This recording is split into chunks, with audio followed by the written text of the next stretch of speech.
International Podcast Day is September 30th, and you can help spread the word. You may be asking, what can I do to get involved? It's pretty simple. Head over to internationalpodcastday.com and check the suggestions. Then use hashtag International Podcast Day to join the conversation. You can reach out and connect with other podcasters, listeners, and your favorite podcast hosts. Remember September 30th, International Podcast Day, a day-long celebration of the power of podcasts. This is the Average Guy Network, and you have found Home Gadget Geek, show number 328, recorded on September 28th, 2017.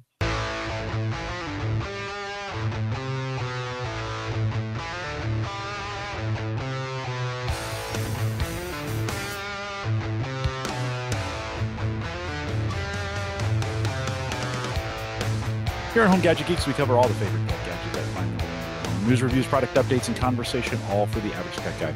I'm your host, Jim Collison, broadcasting live from the Average Guy.TV studio here in a beautiful Bellevue, Nebraska. Fall has arrived in the Midwest. I don't know about in the place that you live, but fall has arrived in the Midwest, and I'm just ready for something different. I think we were talking in the pre-show. We got a couple, like a week of rain coming up, and even that would be great. And, of course, we post a show with world-class show notes each week out at theaverageguy.tv. You can also find us live on our mobile apps. If you want to head out to homegadgetgeeks.com, that's a page that's kind of dedicated both to Android and iPhone. We fixed the Android version as well, worked with Spreaker to get that version fixed, and it's up and working for you. So if you're on the road, and I know a lot of you are, that's really the best way to listen to the live show, or catch it after the fact. It streams for you. If you can't, if you're in a spot where you can't download it, it'll stream pretty nice for you. Homegadgetgeeks.com, get it out there as well. And then don't forget, the best way to support the show is out through Patreon, and many of you doing that. Appreciate that as well. $1 and $5 plans, and we just always make the pre- and post-show available. This week, there won't be much of that, but we make the pre- and post-show available to you for any Patreon subscriber. Head out to the averageguy.tv, click on the Patreon link, sign up. Super easy. And get that done. Just a reminder, we're out at the Home Service Show meetup this weekend in Indianapolis. Actually flying out tomorrow morning, see Dave McCabe, and we're going to be in Indianapolis at the Microsoft office. I've never asked Dave how many are coming, so I have no idea. But if you're going to come out to the meetup, you might be listening to this after the meetup, actually.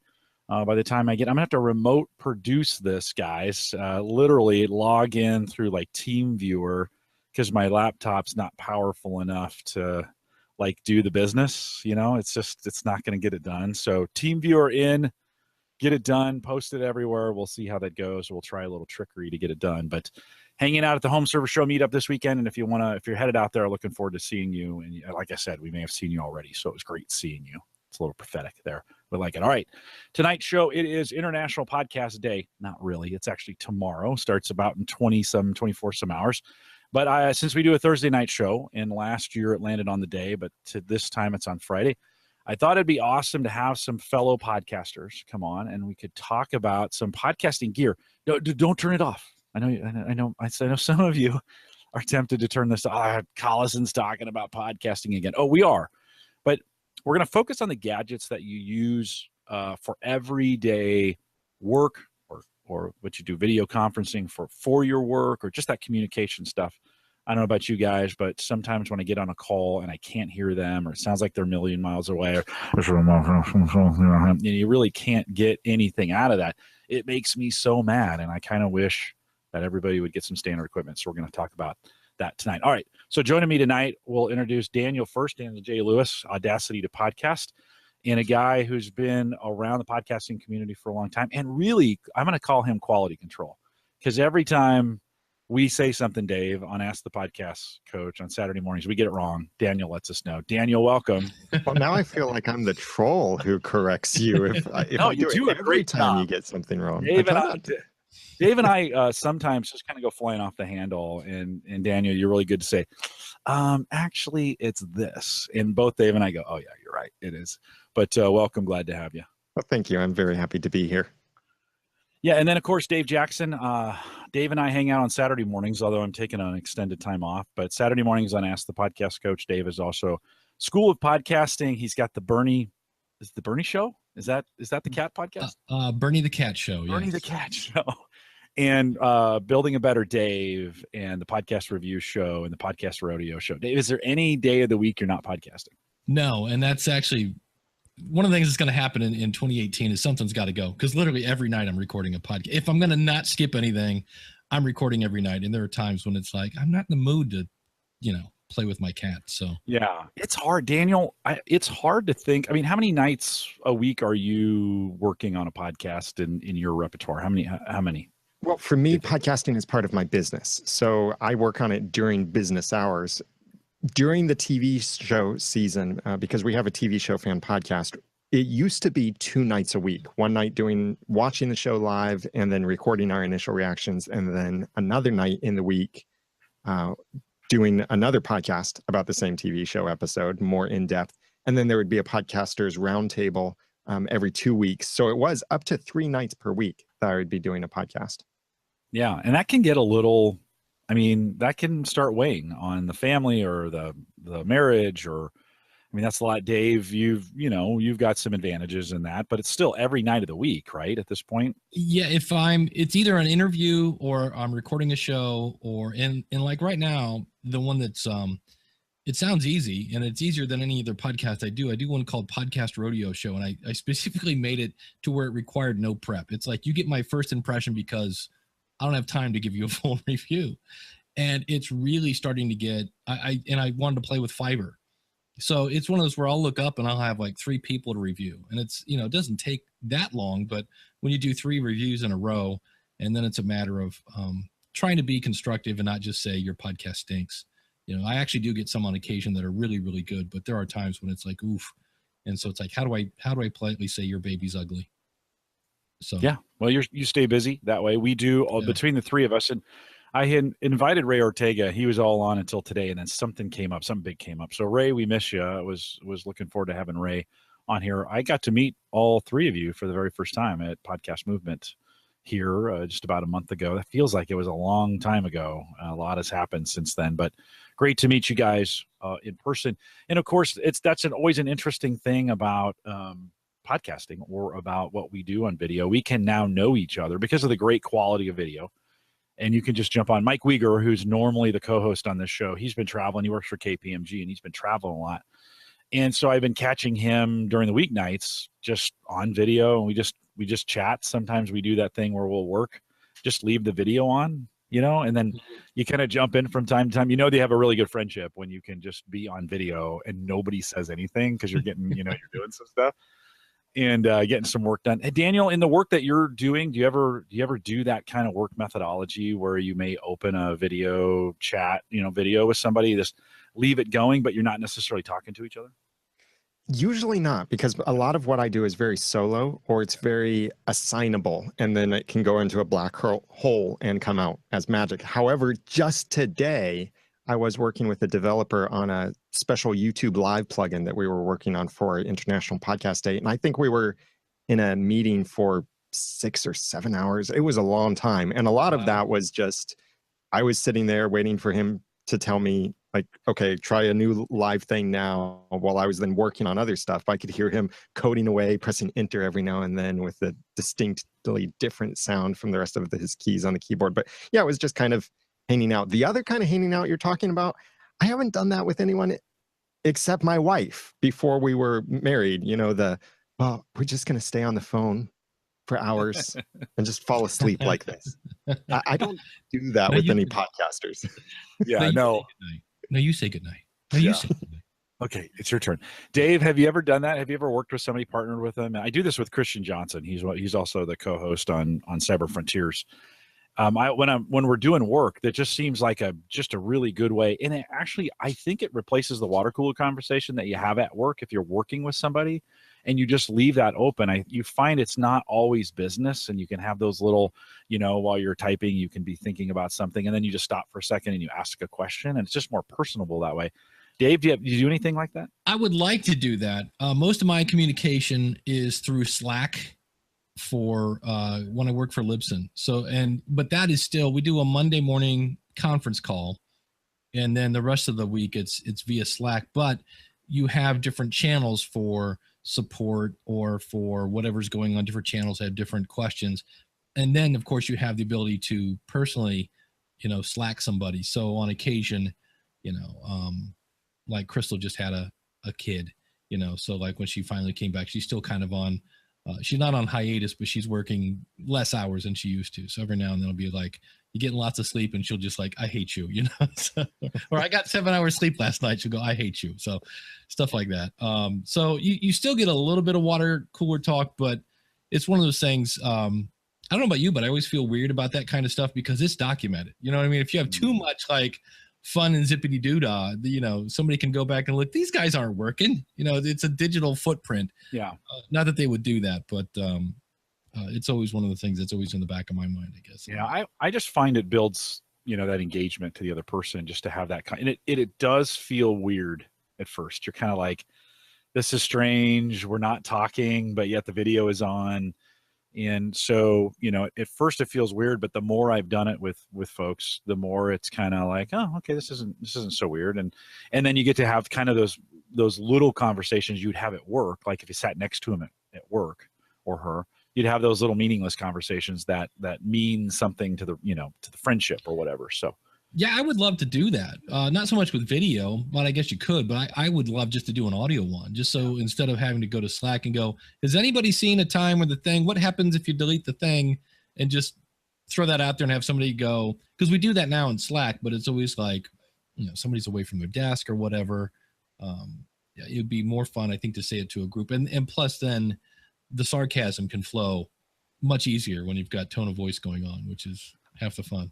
go ahead, Daniel. One of the things that would be really distracting about something like that, though, depending on microphones and positioning and stuff like that, is hearing someone else's keyboard and mouse clicks through my ears. That I think would drive me nuts. Yeah, that I hear Christian when we're doing that. I do it with him mostly, and I can hear he has a really loud mechanical keyboard, and I can hear it. But it's actually, after a little bit of time, it kind of becomes like listening to rain. It's kind of comforting. Like I hear him working, I'll be, hey, could you, you know, and a lot of things we do together where like we're working on the website and I need to do some things and he needs to do some things. And then I need to do some things and he needs to do some things. So I'll turn it over to him and then I'll be working on something else and I'll hear him. And like you said, the enter key is always, people always smack the enter key a little bit louder, right? There's Kirk. They're like, go. When he does that, I can tell when he's done or what he's doing, or, you know, and it's to me, it feels good because he's getting work done. Like he's coding stuff, you know, and he's fixing things. And it's almost like listening to the rain for me. So I kind of like it. It's a great way to work. I can hear, and then he'll say, okay, I need you to do this for me. And we get so much more done than sitting around waiting for an email to come in, or Dave, like you said, sitting around waiting for a Slack message to come in. I don't know. I prefer it. So it is one of those things as we think about, you got to have the right equipment to do that. And if you're going to do video, guys, let's start with webcams. So the market's been dominated with the Logitech C920. When we think about, a lot of podcasters go with that mic. The plus of it is 1080p. It's a really good mic. It's kind of been the industry standard. Started around 129. For a long time it was 99, and it was 69. Daniel, I've seen some of your deals lately. By the way, you're a deal master. If folks wanted to get, people should subscribe. Gadget folks should subscribe to that list of yours. How do they, because I'm on a list where you put deals out. How do they get on that thing? Podcastingdeals.com. It is mostly focused on podcasting, but there's stuff like there for cameras, for other accessories, for mice, for keyboards, anything I think a podcaster might need, which often has crossover with a lot of other areas of creative work on computers. Awesome. And about an email a week, it seems like, or it kind of depends on the deals, but it really, it depends on the deal. So I tell people when they sign up very clearly, I say, you will get one email per deal and one deal per email generally. That way you can very easily see from the subject line what the deal is, so you can delete it.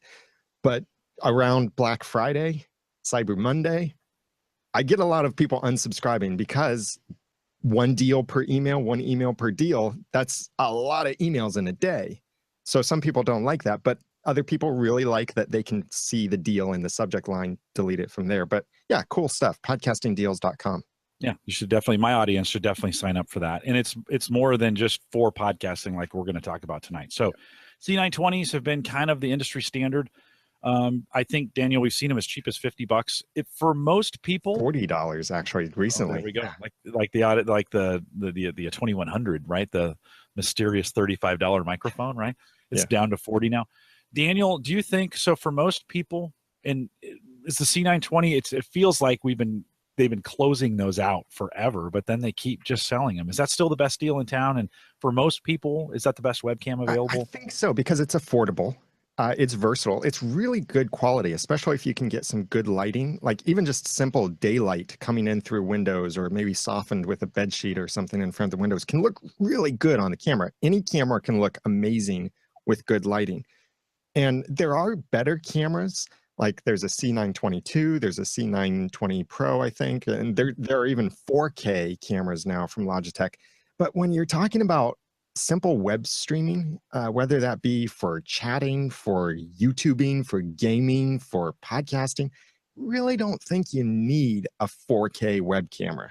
Something like the C920, yeah, that's still, I think, my go-to recommendation, because it's so versatile and it works.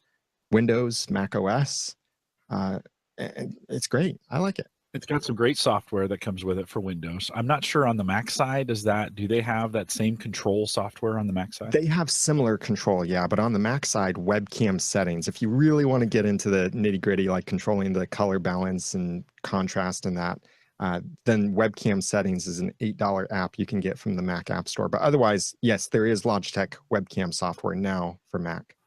So, Daniel, do you think that's also a good camera? A lot of folks want to put it, they might have a computer out in the living room and they want to get the family in on this. Is the C920 still good for that distance stuff as it is? You know, this is what we're using here. I think all of us have a C920. Still the same recommendation?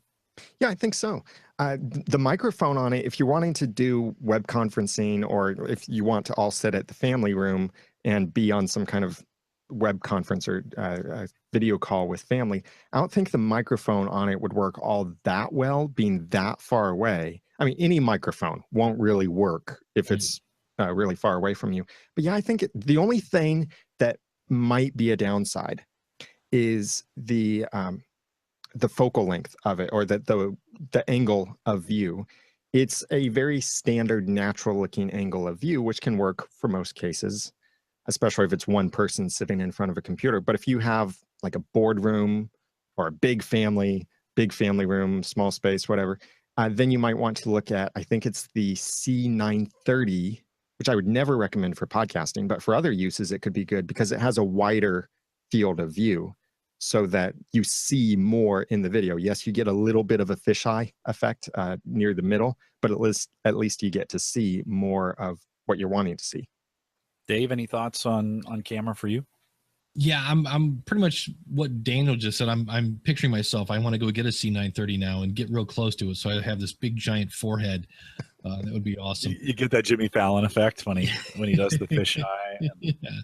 But I think for any, the thing that podcasters obsess over, of course, is, most of the time we're doing something like this, like a YouTube live, and we want a decent looking video. I think a C920 is going to be more than adequate for, Grandpa wants to see the new baby and it's in Oklahoma and he's in Maine. It's like, here, let's hold Junior up to the camera kind of thing. I think that's going to be more than adequate for that. I want to come back to the lighting, because many people might think, well, I have a MacBook or a Windows computer or something like that has this HD web camera in it and my video looks horrible. So I want to buy a nicer web camera so my video looks nicer. Well, look right now, and if you're happening to listen to this, go look at the YouTube video for when I mentioned this. What I'm going to do, I'm using studio lighting right now. So I'm going to turn on just my room lights, turn off the studio lights, and switch my camera back into default lighting mode. And now it looks horrible. I look sick. Really, I look yellowed or green. The background behind me looks washed out and bleached. And this is what you see people having, where maybe you can't even see them because the light bulb is behind them, or it's just horribly bleached out. So when you get good lighting, and good lighting could simply be a window with sunlight coming into it. You don't have to buy all kinds of studio lighting like some of us have, but combine almost any camera with good lighting, and then you can get really nice effects and much better video for whatever kind of video you want to shoot. Yeah, I mean the lighting piece, like you said, even just positioning yourself in a way to get the light that you need, and sometimes, Dave, the white light from a laptop coming on your face is not the light that you want. I've seen folks do that in a dark room, right? Absolutely. And it's especially because you have to get somewhat close to have the camera pick you up. And then it looks like you're, if I do that here, all of a sudden you're all washed out and, it looks like you're, I don't know, being in an interrogation. Where were you on the night of the 17th? It's not a good look. Well, So, there's some things you can do. We've talked before on my website. We use Cowboy Studio lighting here, which is less than $100. Get you some good diffused white lighting. I think is good average guy lighting. The next step up is about 500, and then the next step above that is about 3,000. They get pretty expensive as they move up. Daniel. Hey, how I started with lighting, I think the first couple videos I made when I had a DSLR camera, I found some daylight color temperature CFL light bulbs, some really bright ones, and I stuck them in some room lamps in my house. I moved those room lamps to one side of me, and I opened a window shade and hung a white shower curtain over the window shade on the other side. And that was my lighting for, I think, a year before I even bought anything serious. And like my first video where I said, hey, we're in the podcast awards, please vote for us. That first video, which I think to this day looks like one of my best lit videos, was done with that simple daylight temperature light bulbs in a room lamp. I think I brought down 3 room lamps, like these basic lamps you get from Walmart. It's just get as much light as you can, even if it means awkwardly positioning furniture. And get some good color in there too, right? Just straight white fluorescent could be a little bright. You need to add a little color. But like you said, the sensors in these cameras are so small that the more light you have bouncing off of you, you want the light behind the camera.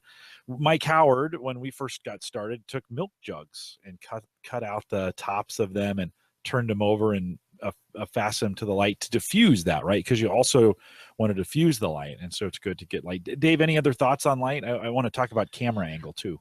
Well, I know for me, I mean, I'm using these something Cowboy. I forget the name of them. Some little kit. So I have these big giant light boxes that are pointing at me, and I'm in a fairly small office, and it gets hot in here. And so if I were to do something today, I would definitely lean towards something LED, which I hear is much less on the warm side. So it's Santa might bring me some LEDs for Christmas. And you can, I was gonna say, you can replace those lights out. I still have the CFL ones here that came with these 3 years ago. I keep waiting for them to burn out. Of course, they're like 1,000,000 hours, right? They're never gonna burn out. Well, and I keep knocking my stands over by accident, and I'll like lose one. I'm like, oh, I still got 2 left. That's all I need, So the stands are really cheap. And for me, I mean, they're up almost to the ceiling so that they can kind of point down at me as opposed to being right in my face. And they're so by having them very tall, I have to have the legs way out. Otherwise, they will tip over. And so it ends up taking a very large part of my office with these stupid lighting stands. So Dave, one of the things that drives me crazy, and you and I on Saturday mornings sometimes get folks to call in on Ask the Podcast Coach, and getting that in, and I've done 1,000,000 times I've done this, and we do all the guests on Call the Coach and Theme Thursday at Gallup. They'll call in with that laptop sitting on the desk, and it's looking straight up their face. It's that angle. Dave, what are you doing? Have you just set your camera on top of the monitor? What are you doing to get your microphone or to get your camera up in the air? Number one, I'm actually sitting down a little more than I would, and I actually have it just sitting on the top of my monitor. And so what I would like to do is get like a cheap, I think Daniel does this, just get a cheap little $13 boom arm and just somehow get some sort of connector to put my camera on that. And what I would love to do is put that kind of not directly in front of me, but somewhat eye level, so that I could kind of look through it to look at my monitor. Because that's the whole thing, is if I'm looking at you right now on screen, I'm looking down where I need to look at the camera to look at you. And I would love to have you and the camera almost be on the same level. I realized that whatever I'd be reading on the screen, it'd be kind of in the way, but I think after a while I would get used to that. I don't know. Daniel, don't you have something like that? Yeah, I just got on Amazon and searched for microphone suspension arm, found the cheapest one, which was about $10, and then bought a little adapter. You want I think it's 5/8 inch to 1/4 inch 20 adapter, and not a ball head one. Those are really weird to work with, but just a straight adapter. And that adapts then a microphone sized screw to a tripod sized screw. And then you can mount the webcam. Almost any webcam these days has a tripod mount screw on it. So then that way I can position the webcam wherever I want. So, like what you were saying, I do have the webcam almost directly in the middle of my screen. I've done in the past just little like selfie stick tripods for the phone. I've used those before to position it. This is nicer because then I don't have to push my monitor back.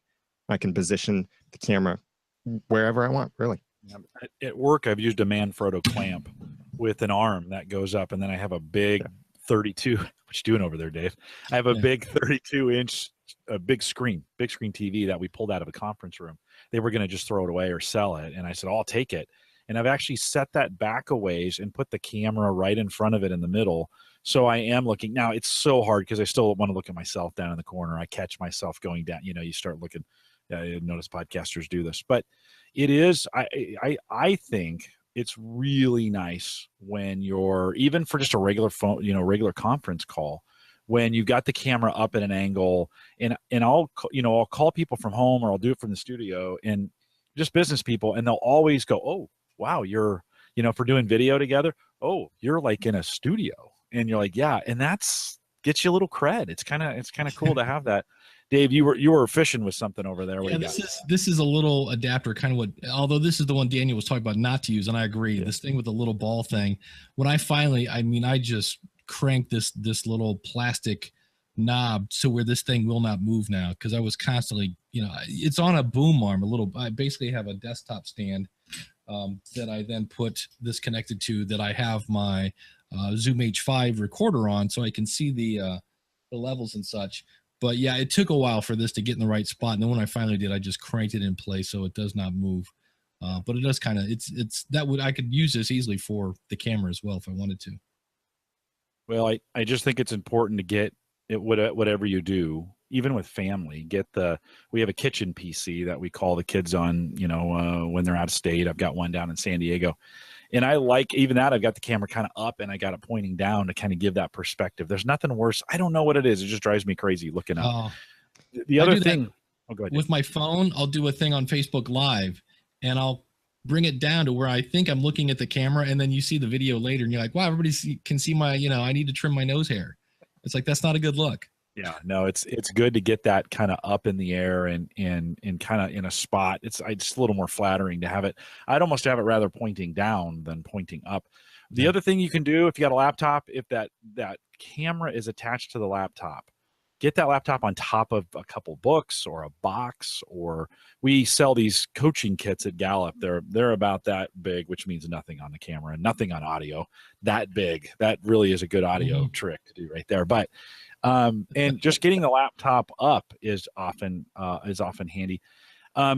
Daniel, for the micro or for the cameras that are in laptops, do you think most of those now on anything new, it's good enough? They don't need to buy a C920, right? Those are good enough.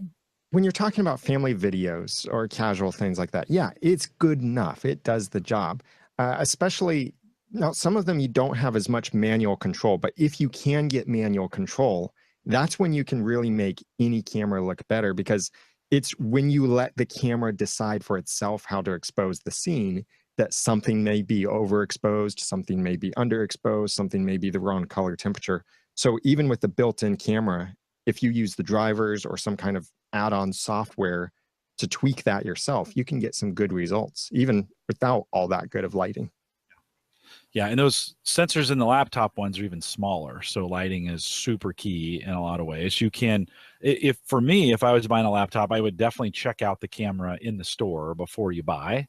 If that's something you're going to be doing a lot of, I would want to have a really good. I've seen some really fuzzy ones. I've seen some really bad placed ones. We got a shipment of Dell, and I don't even know how they did this at work, and the camera was down in the bottom right-hand corner of the monitor. So here's the monitor and the camera's even lower. Yeah, I was like, yeah, no, totally. I was like, someone had to think through that decision. Like, who nobody would have put that down there, but they did. We got a shipment of them, and they went back. But that happens as well. Get that camera up. All right, the other side of video, of course, is audio, and I think nothing can break a meeting like bad audio. Like, you can't hear people, they're far away, and yeah, it's not practical. All of us, we talk all the time about the Audio-Technica ATR 2100 or the 2005, right? It's a $50 to $75 microphone. It's super handy. Daniel, you're what kind of mic do you have right now? What are you using? This only think of this if you're a podcaster. Right. What do you, just for folks, what do you use? The Electro Voice RE320 studio microphone. So that's the high end of that. And Dave, what are you using? Same thing. The RE320. The Heil PR40. If this was Saturday morning, we would have some music that we'd be playing. Can you play that, Dave? I think they might. Is he ready to play? So the PR40 is. There we go. Yes. Did you say Heil PR40? I did say Heil PR40. All right, that's a little reminiscent of Saturday mornings, and that's for Emily. She's out in the chat room as well. So there you go, Emily.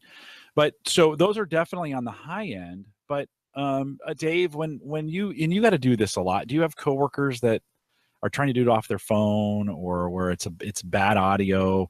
What are your tips if you're going to have somebody just improve their audio a little bit? What kind of tips would you give them? A couple things. Number one, again, the microphones you mentioned, things like the HR 2100. Probably the biggest one is a pop filter. I'm amazed at how many podcasters start off in their first couple episodes are just, talking about peanut butter and it's just blasting through. And then the other one, and I'm guilty of this, is stay close to the microphone. I usually try to say about 3 fingers away. And I know my problem is if I get comfy in my chair, I lean back. And then you can still hear me, but I'm getting more of that room noise in there. So when I ran sound system at a church, I always told people the microphone is your friend. Don't back away from it. Get really close to it. Yeah. Daniel, from what you've seen, if we think about, we're going back to that family situation, the average guy trying to get 1 or 2 people on a call, and where you're not everybody's going to buy a boom arm and a microphone. Any suggestions on how to get that sound better than what's stock?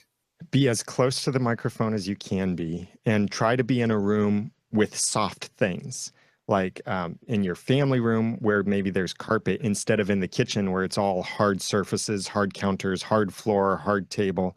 And recognize that probably any sound you make, the microphone will probably pick up, especially if your sound is anywhere near the microphone. Like some people will be using the microphone that's built into their laptop computer, and they'll be rustling papers on top of their laptop. They don't hear the papers rustling, but the microphone does, and it could be horribly painful to hear that.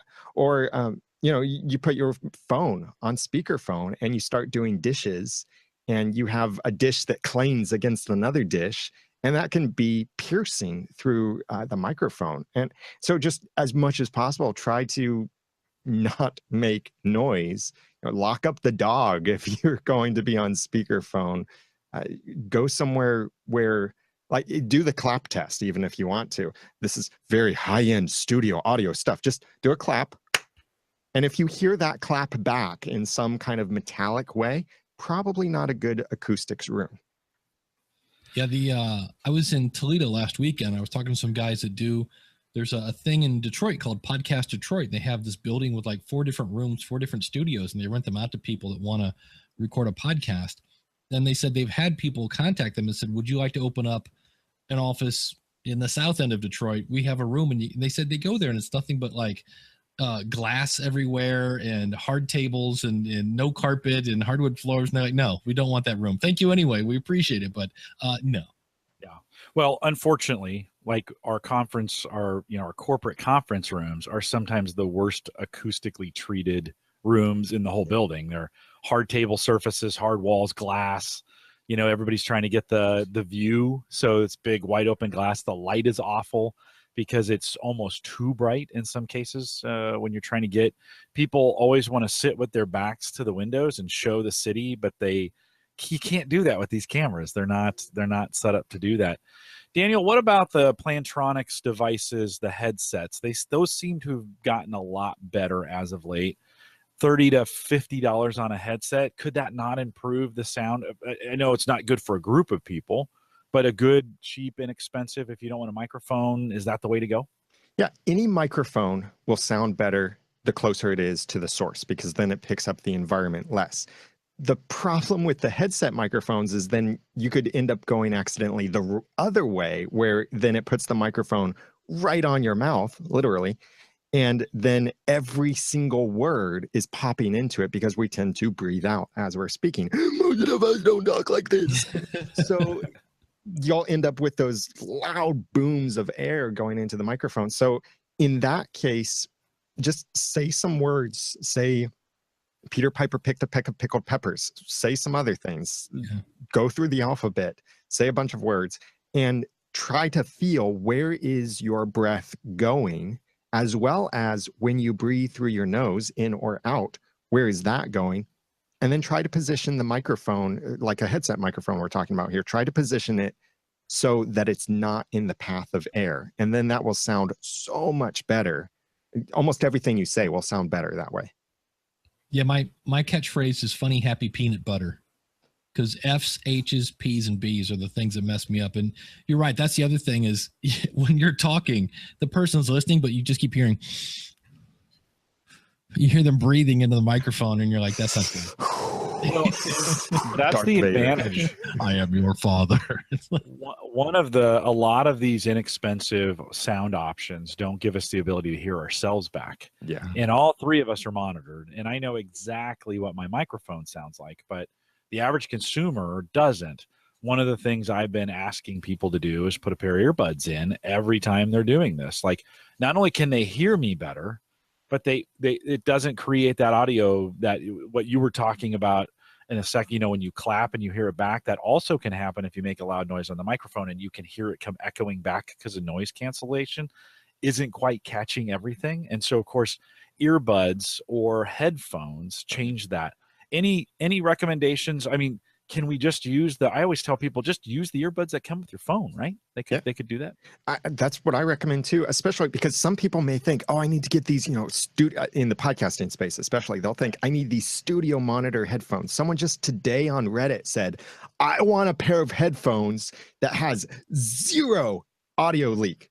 Go. And no, they didn't say go. That was in there for you, Jim. Eat that.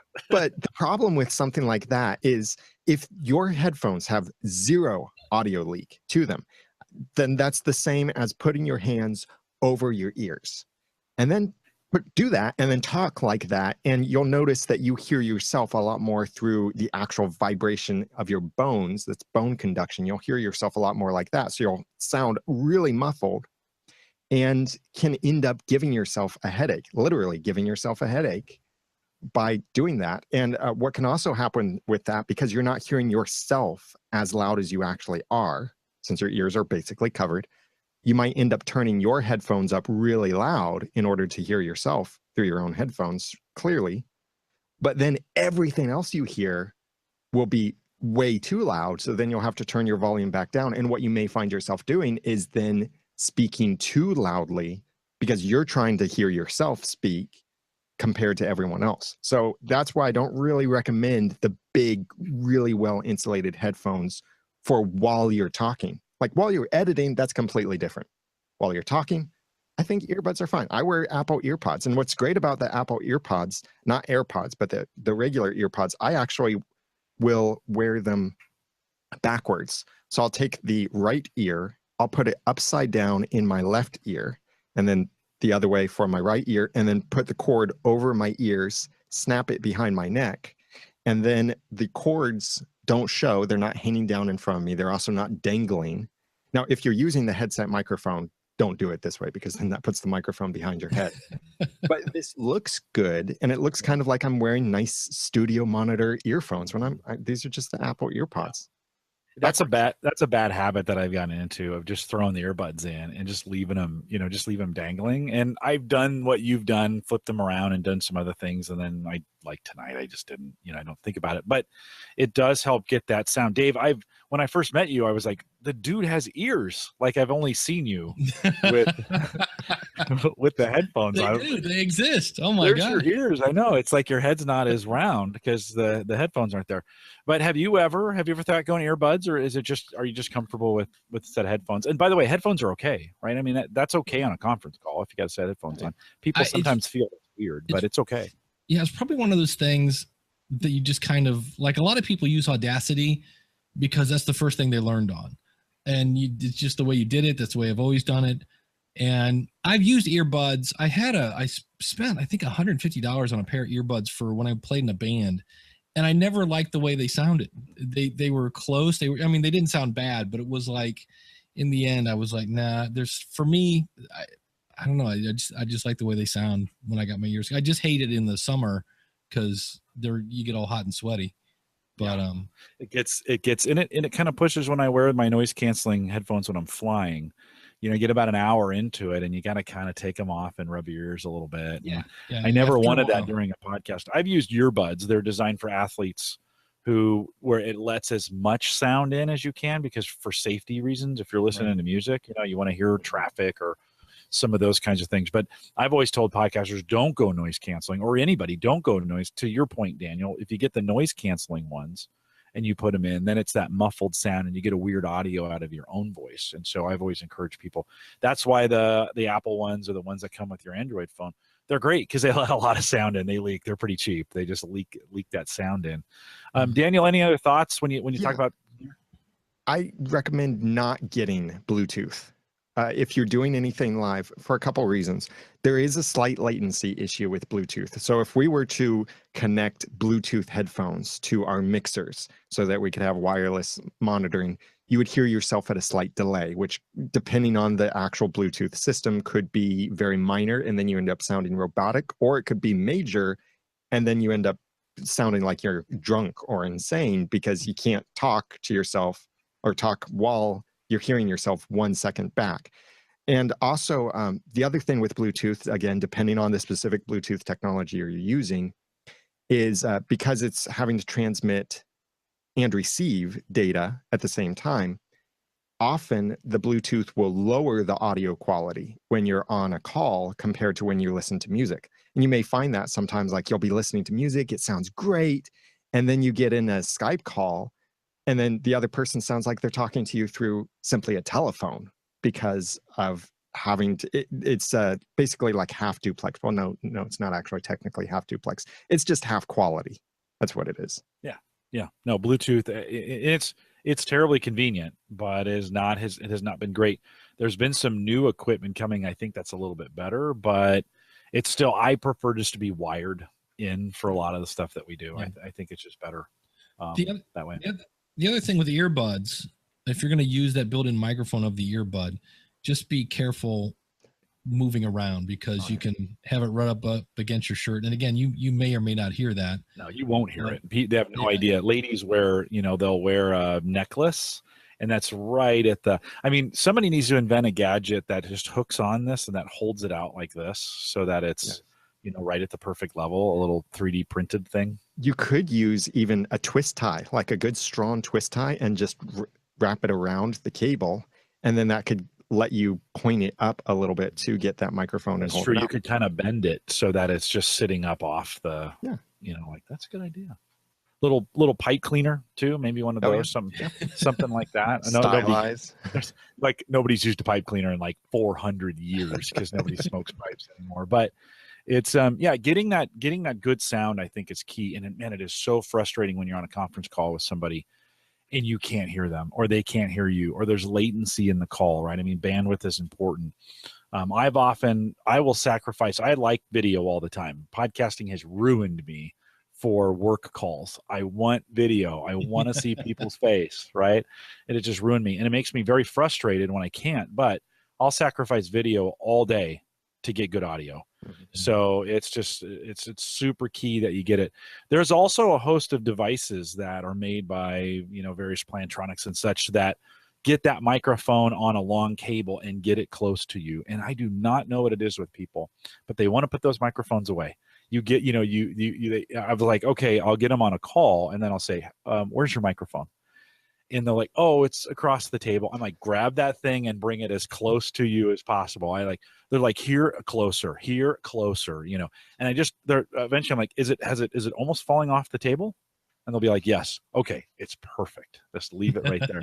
But I don't know what it is about the human condition that normal people just want to push it back. Dave, you had said a minute ago, get that mic as close to you as possible. I don't think that's as intuitive to people. Yeah, they want to push it away.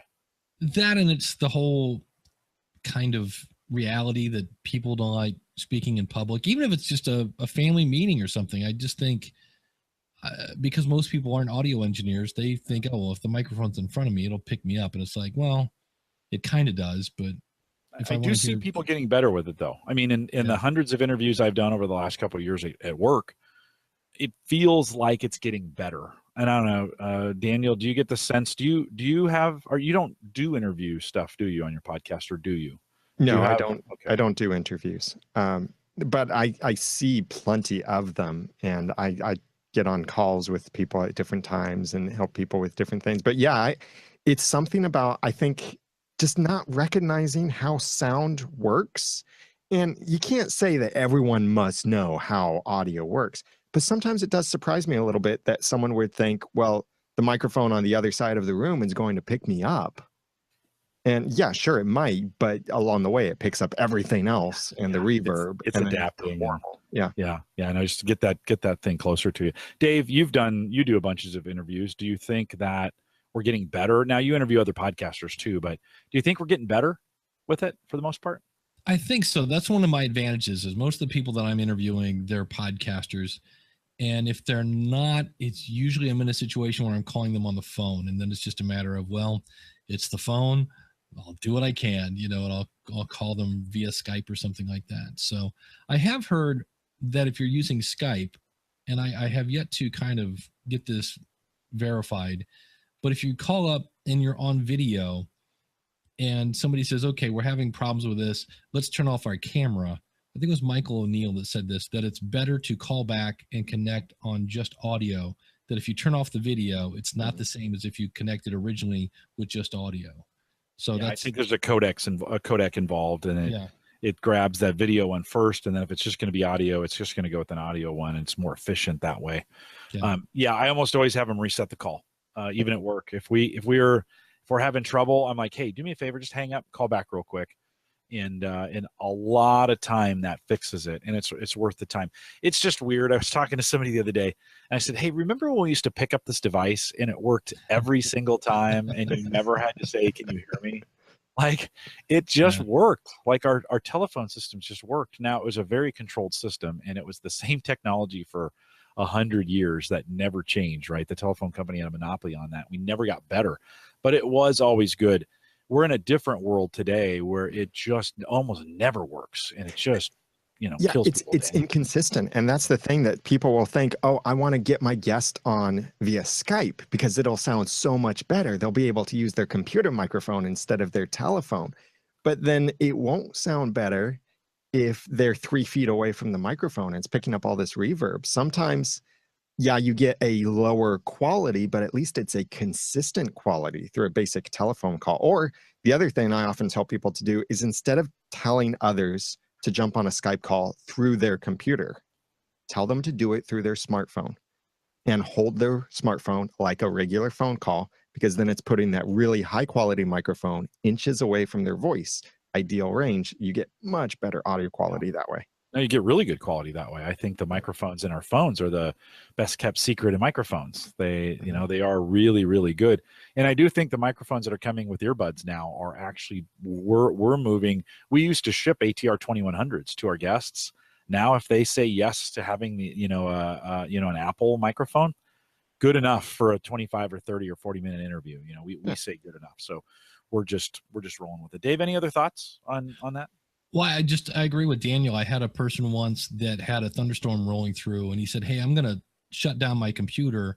I'm going to leave my router going, and I think it's cable modem. But if for whatever reason he was going to leave his computer off, because I'm like, well, if you lose anyway. So he called me. He said, I'll call you back on Skype via Wi-Fi on my phone. And he called me back on Skype, and I was like, I thought you said you're going to shut down your computer. He goes, I did. This is my phone. And I was like, really? And I was really amazed at how well it sounded. So that's a great option, especially if you have somebody who doesn't have a microphone. And what I've seen some people do is they will have a second Skype account.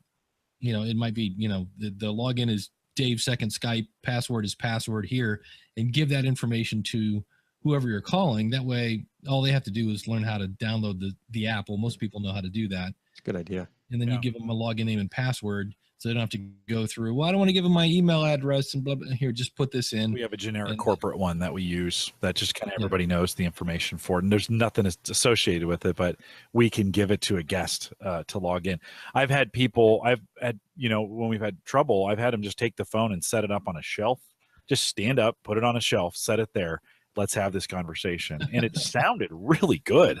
They get close to that phone and it just sounds good. So that's one of those things. Get the cameras closer, get the microphone closer if you can. Sometimes you have to educate the person on the other side, and especially in the business world, like, hey, can you just slide that a little bit closer to you? I'm having trouble hearing you. And then you can get by from that.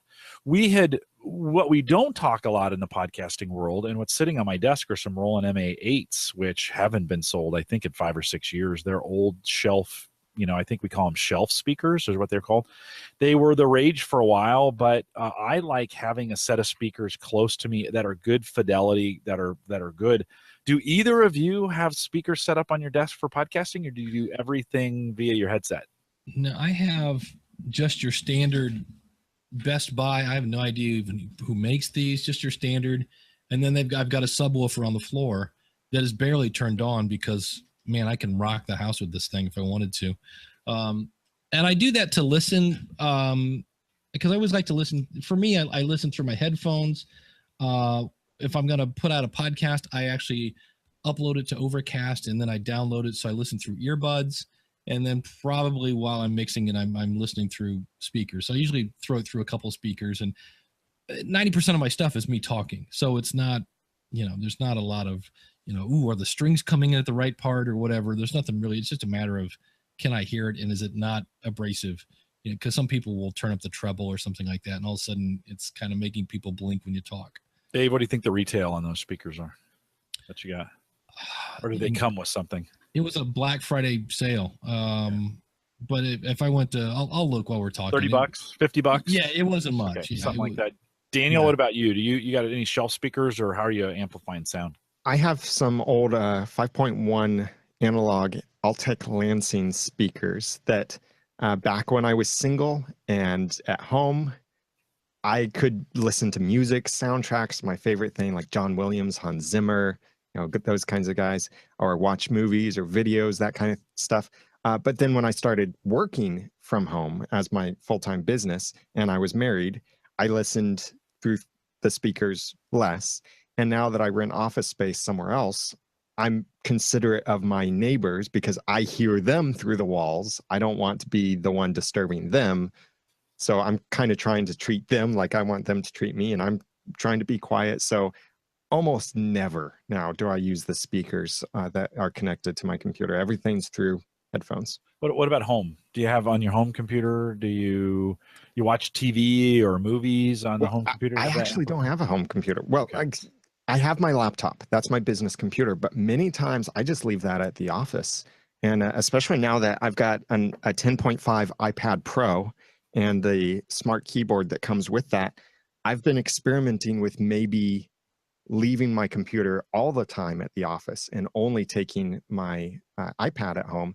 The big test is Saturday mornings. Ask the podcast coach to see how does that work for me. How's the experience on an iPad? And I think I found some things that'd be nice for that. But so when we watch movies, though, at home, we've got a TV that we use that for. Even with our baby, Inby, sleeping and such, he'll be in the other room. We're trying to raise him in a way that we don't have to, shh, turn the TV down. We just want to get him used to sleeping with noise. And we've got an old CD player and cassette player that I use that I've connected to the TV for audio there. But in the studio, it's just headphones for me. Okay. Tony in the chat room says I have a 20-year-old Antec Lansing. Is it Altec? Altec. Altec. Okay, Altec Lansing speakers that look like they were designed for stormtroopers. He says they're great. Yeah, speakers. I mean, these my Rolands are 15, maybe 17 years old at this point. This the volume, I get a little scratchiness on the volume because I've turned it up and down so much. In fact, so much now I've got it mostly turned up and I control it with the board so that I'm not because it'll get real scratchy. But I don't know speakers really get that old. I mean, I think a good set of speakers or an adequate set of speakers for a lot of people really don't matter. I think for calls and those kinds of things, I think sometimes speakers can cause more trouble than they're worth. But I think if you're at your computer or listening to, and a lot of people are watching YouTube or watching videos or movies, or they're on Plex, or they're tonight I was watching the football game before the show on Amazon Prime, and many more people are doing it that way. I think having a good set of speakers on your desk is one of those things. The kids, my kids always had gaming speakers, which could just bring this place down. Like, I don't know, they spent a couple $100 on some gaming speakers and they could just rock the house. Well, I've got a set of, I think the official term is near field monitors for mixing down music. The whole thing was supposed to had a flat response, but they would literally take up half my desk. I mean, I think they were $200 a piece, and they were powered, and you would just plug a cable in, and again, you could blow dry your hair with those things. But for me, that it doesn't make any sense. I would either have to go. They make speaker stands that are X amount, tall, but I'm like, again, I'm mixing down a podcast. I'm not worried about the bass drum and the bass guitar walking all over each other. And the speakers I just showed you were Insignia. It's two computer things for their, obviously your desk, and then the powered woofer, a whopping $35. Yeah, a Best Buy special. Yeah. Right? So yeah, and they sound great. They really do. Here's a crazy story for mine. Altec Lansing 251 is the model I have, 5.1.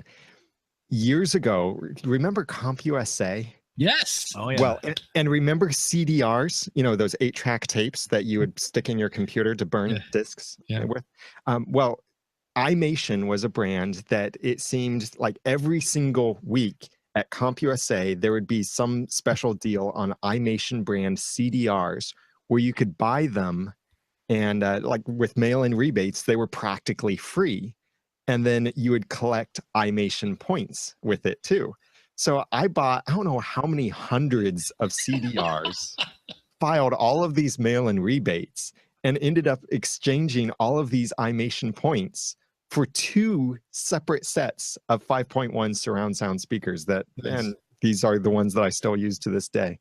Purchased with iMation CDR reward points. I loved CompUSA. You would go in there and it would take like an hour to get out because they had to send somebody to the back to get your stuff. Like, they didn't have shelves, so it was a mess.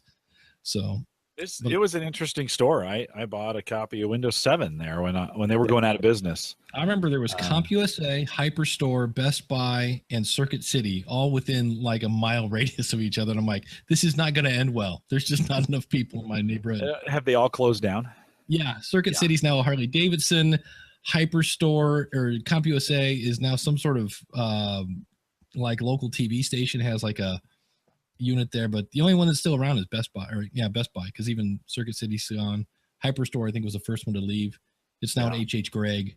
Somehow Best Buy made it. And I don't know about your Best Buy, but I go in mine, man. Those shelves are a little thin in the computer area. They're stocking only what they absolutely have to have.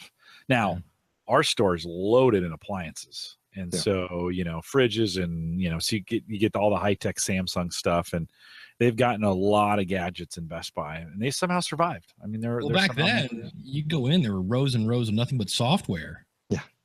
And all sorts of stuff. So it's changed. And music, now you go in, they have like 3 rows of music, and it's just the greatest hits of, Mott the Hoople, and you're like, who was buying that? So there is still software, though. I mean, you can there's a software section you can go to.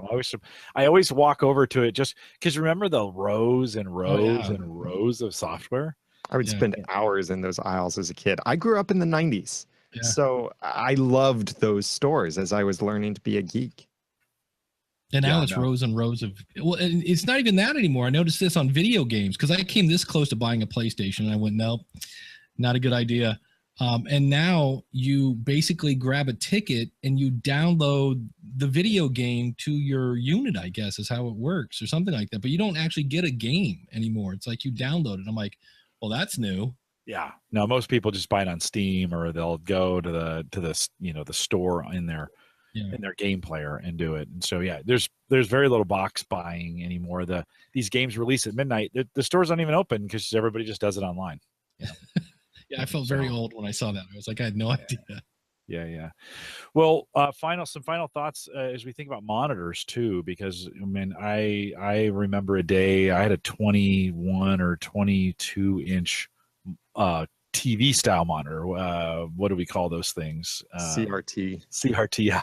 Just a big honker. It weighs about 80 pounds. It's still sitting in the garage. I'm hoping the Smithsonian will call and say they want it. I've got 5 like that in the garage too. I just recently announced them in our church bulletin. I said, free, take them. No one. They'll cost you $20 to recycle in a lot of places. You've got, so yeah, you're fine. If they ever offer free CRT recycling, you take it, Daniel. You haul those things down there and get rid of them, because Best Buy's $10 or $15 at this point. Some places are 20. We have at work, sometimes we have a green day and you can bring anything in and they'll just take it. And I need to get rid of it. I'm having a hard time because in the day, a 24-inch CRT monitor was super expensive. I think we paid $800 or $900 for it at work. I got it. It's kind of a funny story. So we got it in, it was shipped in, it was damaged. And so I called the manufacturer and said, hey, you shipped it. It's damaged. Like, okay, we'll ship you another one. We'll send you a label to ship the other one back. So they shipped me a new one, and I was doing PC support in the day, so I delivered it to the customer. And then I waited, and about 3 weeks later, no label. So I said, hey, you're going to send me a label? Oh, yeah, we'll send you a label. So that went on for like a year. And eventually I called them. I'm like, they're like, just keep it, and I said, okay. So I asked, hey, can I have this on my desk? And they said, yeah. So I took it, and it had a big black line down the side where it had gotten rubbed up against something. But I kept that monitor for, I don't know, 3 or 4 years when I worked at the bank. I just kind of carried it with me to the next place that I went. And eventually, when they replaced them all with flat screen stuff, I think that's what we did. They were like, you can keep it, take it home. And I was so proud of this big CRT. Look at me, I've got the big monitor, compensating for something. And so it's in the garage, and I always thought that'd be the garage computer. I'd set up a computer out the garage for a while, and I could listen to music and do whatever out there. And it's still sitting there, right? So we got to get rid of those things. They're really bad for the landfill, so make sure that you get them to a proper recycler. So when we think about monitors, for the average guy, for you guys, do we need to get curved 4K? I know I think in the entertainment space we do, right? I just spent some time with John Biggs, one of our listeners, and he's got a beautiful 4K display that I'm not even smart enough to talk about it. It's so awesome, right? Christian also in our community's got one of those Samsung curved. For what we're doing at the desk, Daniel, do you think we need the high power, or can we just go with a $150 IPS monitor? I think as long as it connects with the gear that you have, you're probably okay. But I will say this, once you see things in high DPI, the Retina or whatever you want to call it, but 4K, 5K, whatever, on a screen, when you see that, especially with text, it's so addicting because it looks so beautifully crisp. I remember, I'm a graphic designer by trade, and I remember in the earlier days of the internet, they would say on the internet, you need to always use sans serif fonts like Arial and Helvetica and that kind of thing, because those fine little details of serif fonts, although that makes them more readable in books, those don't show up well on screens because of screen resolution. So you shouldn't use that kind of stuff. We have to use sans serif fonts. Now with these Retina screens, I think some stuff can look gorgeous. Some other stuff can look actually worse on a Retina screen, depending on how it's scaled. But other than that, when you're talking about curved and refresh rates and sync. If you're a gamer, yes, a lot of that might matter to you. If you're a designer, maybe some of that matters to you. But if you're a regular person, it might not matter. If you're the average guy, doesn't matter. Away with Yeah. them. Dave, what do you think? Yeah, I watch a lot of Netflix and Amazon Prime, and somewhere on my desk is the DVD from Netflix of Wonder Woman, and I have just your typical, Dell 24-inch. I will say this, if you're not using two monitors, I did not use two monitors for many years because I thought monitors were expensive. And I realized that if your PC has it was set up to have two monitors, I didn't even know that, but I thought they were like $400 or $500. I walk in and you can get a monitor for a handshake and a song these days. It's ridiculous. Yeah. And so if you're not using, and once you go going to one is like, if I go somewhere and I'm just using my laptop, I feel like somebody chopped off my arm.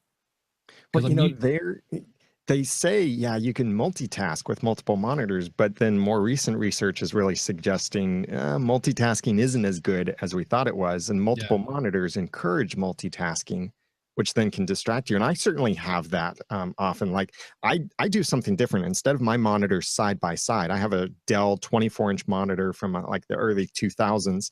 And then my laptop is my main computer. I don't have a desktop computer here. So I use the keyboard from my laptop.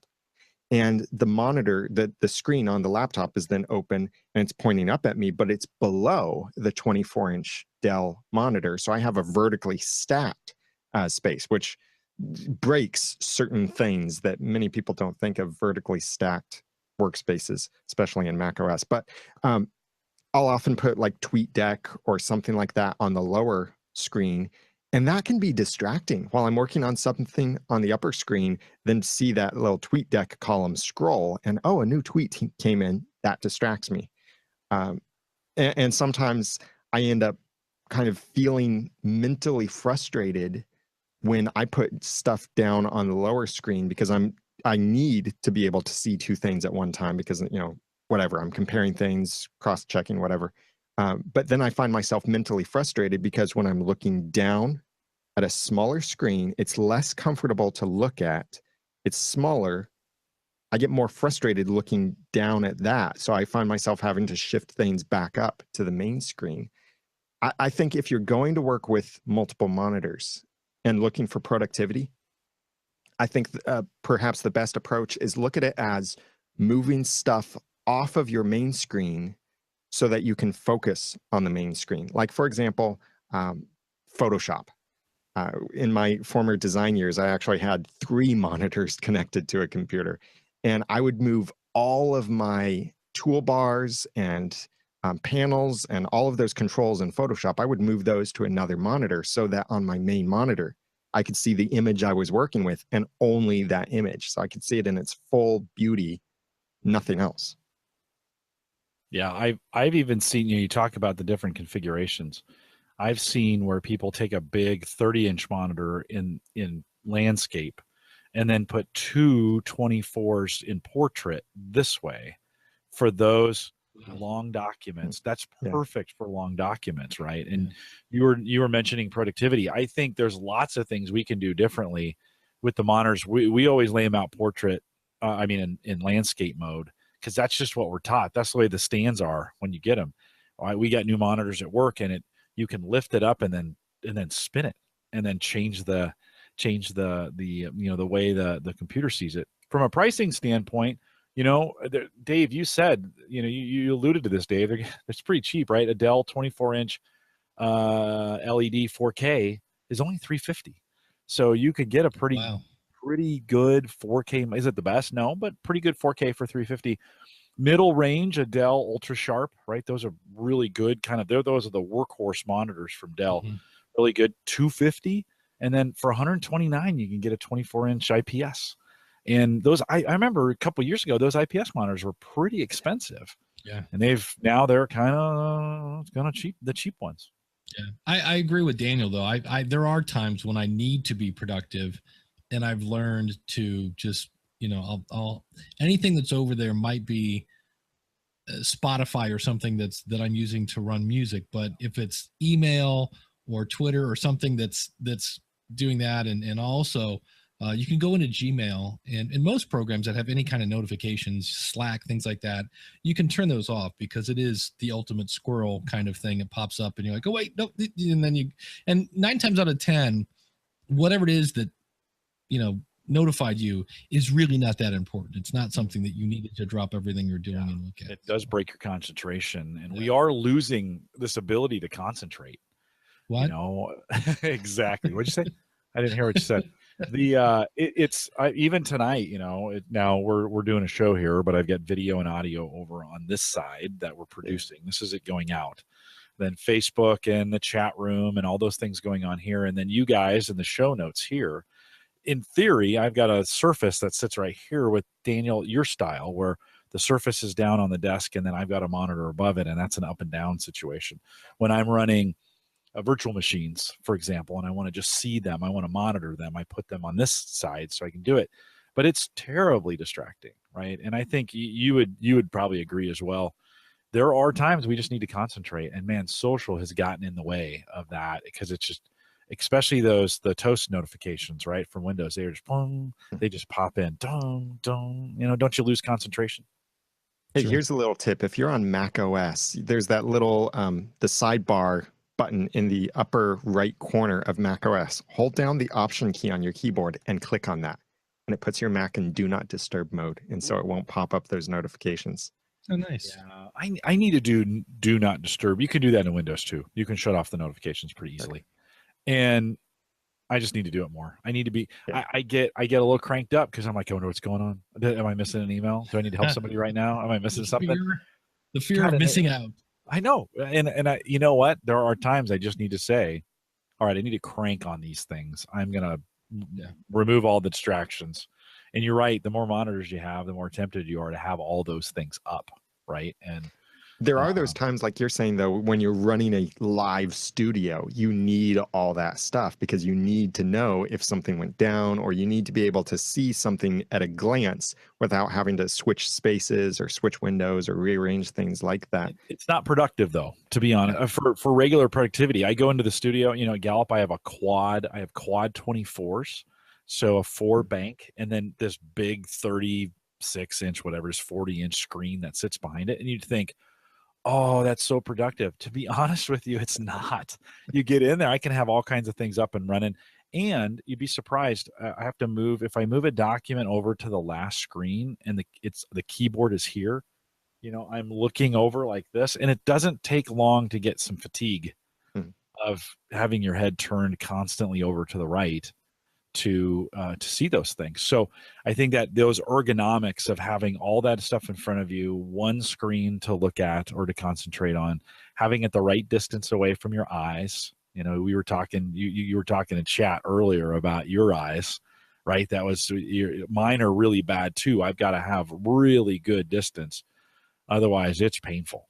And I can get a lot of eye strain pretty quick. So having that all set up in that way, I think, in that case with monitors, I actually think less is more. So, all right. Anything else to add to that, guys? We've done an hour 15, and I'm getting ready to wrap up. Daniel, anything you want to add? Yeah, something we often don't think of when we're talking about noise or working with your stuff. I mentioned earlier, typing loudly on the keyboard or clicking with the mouse.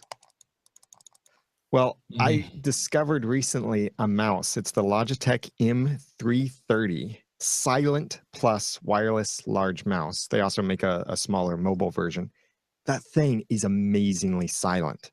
And I haven't tried one myself, but in all the video comparisons I've seen, you'll see a standard mouse click. And like I use the wireless Logitech Performance MX mouse. I really like this. I can't use any other mouse other than this one, but it does have that click. And while podcasting, that click can make it into the microphone. The Logitech M330 is like nothing. It's like tapping your fingers together. It's that silent. And expensive. It's like $15. Yeah. Yeah. I'm thinking of getting one just for it to be my podcast microphone, because actually what I often do when I'm doing a live streaming event where I have all this stuff that I need to manage, switch back and forth, is I will take my wireless mouse and I will put it out of reach. And then I will use the touchpad on my MacBook, because on that I can just lightly tap it, and that's a click. I don't have to press down to make a click. But then that way I can have silent use of my mouse. But then this is only $15. This could be my podcasting mouse. Right. I use a Mac keyboard, an old school Mac keyboard, the $70 ones or $50 ones that you buy. They are super quiet. I mean, they're little chiclets and they're just super quiet. Dave, any little gadget you like that you can't live without? The one that it sounds weird when I'm doing an interview now, I use this thing. You may have heard of it. It's kind of old. It's called a paper and pen. But here's the thing you have to be careful of. It's powerless. I have to make sure not to get on one of these rants. And because I'm a guy, if you give me something, like I need a widget spinner because I'm always, they're not in front of me tonight, but usually I have a pair of, scissors or something that I'm playing with. I'm always fiddling with something. And so if I have this pen in my hand, I have to like mentally tell myself, do not click that because I break these things. This is where they break the first because I click them so many times. So I will, I find that it works great because that way I tell people if I do a video on, I'm interviewing them, I say, if I'm looking down while you're talking, I'm writing notes. And that way I don't have to worry about mousing and typing and keyboards and everything else. It's pretty much silent as long as I can get my thumb off the clicker. I also break this like you can see that already. Like that's almost broken. Daniel, do you keep paper and a pen? I just broke it. I have way too many pens around here, but I really hate paper. Like with a passion, and it just, that passion grows and grows. When I go to a conference, like a church conference or something, and they hand out binders, where you fill in the blanks. Yeah. Oh, that just hurts my brain. I will actually, and I've done this before, I'll take my iPad, I will completely retype everything in the outline in order to fill in those blanks because I don't like writing on paper. Yeah. Well, why are you such a paper hater? And I said, now we know what to get you for Christmas. If you look here, there's Ask the Podcast Coach notes right there, Dave. That's when Dave and I are on Saturday mornings. We get together in advance a few minutes before, and I jot down some notes. Yeah. I do find it helpful. I always have kind of a notepad around just to kind of make a few notes if I need to. I find that easier than typing for me. Daniel, I do appreciate the completely digital world as well. Yeah. I can't do it. Because mine says Logitech M330 right here. There you go. Speaking though of the digital world, I have the new iPad Pro, and I got an Apple Pencil too. Hey, little tip: save $15 on an Apple Pencil if you buy one refurbished instead of directly. And so the new iPad Pro and iOS 11 is really nicely designed to work with Apple Pencil. I barely use this thing because I'm so much of a typer that I just don't even want to handwrite anything. So I'm anti-handwriting. Oh, cursive. My kids are not learning cursive. The only time in my life I have ever used cursive, and still to this day ever use cursive, is to sign my name. So, yeah. That's it. I don't think they teach it anymore. I hope they don't. I'm not teaching my kid cursive, except and reading cursive too is like reading a foreign language. Everyone's cursive is different. Anyway, besides that diatribe or that tangent, I barely even use the pencil on a digital device. So it's more like slight highlighting, or if I want to draw a box, that's what I'll probably use this for. Yeah. Last night we have this instant messaging group in Facebook for our family. All 9 of us are in it, and it's kind of the way we communicate with each other. And my son sent a picture, my oldest, he was on his phone, and he was in the millennial pose, which is this, right? That's looking down at their phone. That's the millennial pose, right? Okay. So he's looking at, and trust me, I do enough of that myself too. But so I brought the picture up. I didn't realize on Messenger you could draw on the picture right in Messenger. So you bring it up, and so I circled the phone, and then I wrote "loser" on and sent the message back to him. And I thought, holy crap, that was actually super easy and super cool. There's tons of stuff. There's little tools that popped up, and so I'm Daniel. I am with you. I write very little anymore, and I've actually, my to-do list has gone into Google, the Google Docs infrastructure, and it's all there now. So we're doing, and then so Scott Smith in the chat room said you really should turn What's he say? Learn. Yeah, you should. You really should. Proven. Yes. I can't read it. Sorry, Scott. You really should. Yeah. I feel like a kindergartner I learning think to it read says turn. sometimes. I don't think it says learn. I think No, it says you should really Wait. turn cursive. Yes. yeah, Oh, yeah, it that's does what it say says. turn. Yeah, it does say turn. I'm turning So, cursive. but there you go. There's got to be a really joke in think there so. somewhere.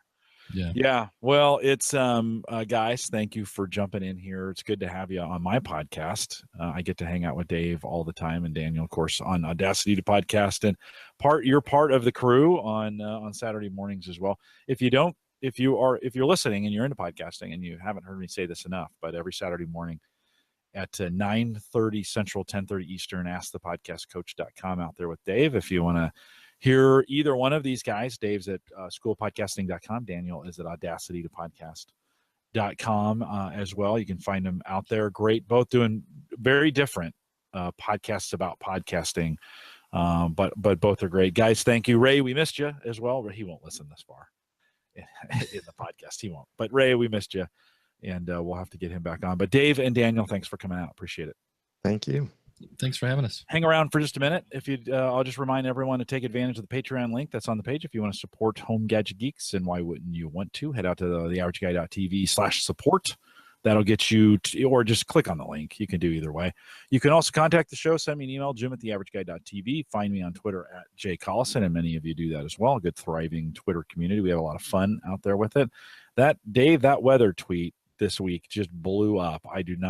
We talk about that on Ask the Podcast Coach all the time. And I have 3 or 4 people now tweeting me back their weather every day.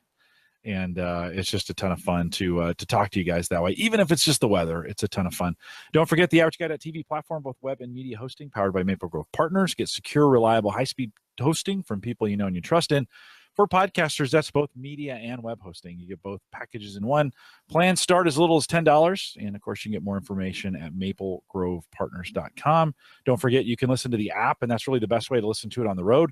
HomeGadgetGeeks.com. Get you there. I want to thank LastPass for their sponsorship of that. They'll be on the show here in November, so you want to watch. By the way, you want to subscribe to the newsletter, even though I promised you I would do it weekly, and I missed last week. I'm such a loser. I cannot get guys. I know we talk of the power is in the email or is in the subscriber list, and we talk about that all the time. I cannot get a consistent newsletter out. I don't know what's wrong with me. I can create podcasts, but I can't get a freaking newsletter out. I'm such a loser. So it'll be out this week though, and of course we do the show. I put all the upcoming shows in there as well. And so if you want to head out to theaverageguy.tv and sign up /subscribe, I think gets you that, or /newsletter. Either one of those gets you there as well. We're live every Thursday, 8 p.m. Central, 9 Eastern, out here at theaverageguy.tv/live. And guys, thanks for coming out tonight. And with that, we'll say goodnight, everybody.